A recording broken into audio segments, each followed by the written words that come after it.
कामिका एकादशी कथा सुनने से मिलता है वाजपेयी यज्ञ का फल। धार्मिक ग्रंथों के अनुसार किसी गांव में एक बेहद बलशाली क्षत्रिय रहता था। उसे अपने बल पर बेहद अहंकार का भाव था। हालांकि वह धर्मपरायण था, नित्य प्रतिदिन जगत के पालनहार विष्णु की पूजा उपासना करता था। एक दिन वो किसी विशेष कार्य हेतु कहीं जा रहा था। मार्ग में उसकी भिड़ंत एक ब्राह्मण से हो गई। उस समय वह आवेग में आ गया। ब्राह्मण व्यक्ति उसे कुछ समझाता, उससे पूर्व ही वह ब्राह्मण से हाथापाई करने लगा। ब्राह्मण बेहद दुर्बल था, वह बलशाली क्षत्रिय के प्रहार को सहन न कर पाया।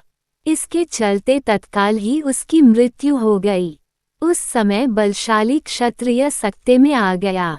वह प्रायश्चित करने लगा। उसे अपनी गलती का एहसास हुआ कि उसने बल के दम पर निर्बल ब्राह्मण की हत्या कर दी। आवेग में आकर ब्राह्मण व्यक्ति की हत्या करने से वह बेहद दुखी था। ये सूचना पूरे गांव में आग की तरह फैल गई।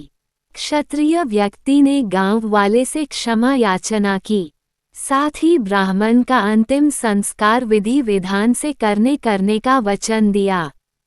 हालांकि पंडितों ने अंतिम क्रिया में शामिल होने से इनकार कर दिया।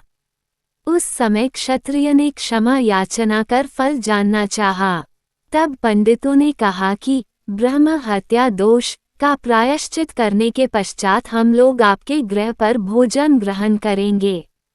ये सुन क्षत्रिय ने ब्रह्म हत्या दोष प्रायश्चित करने का उपाय पूछा।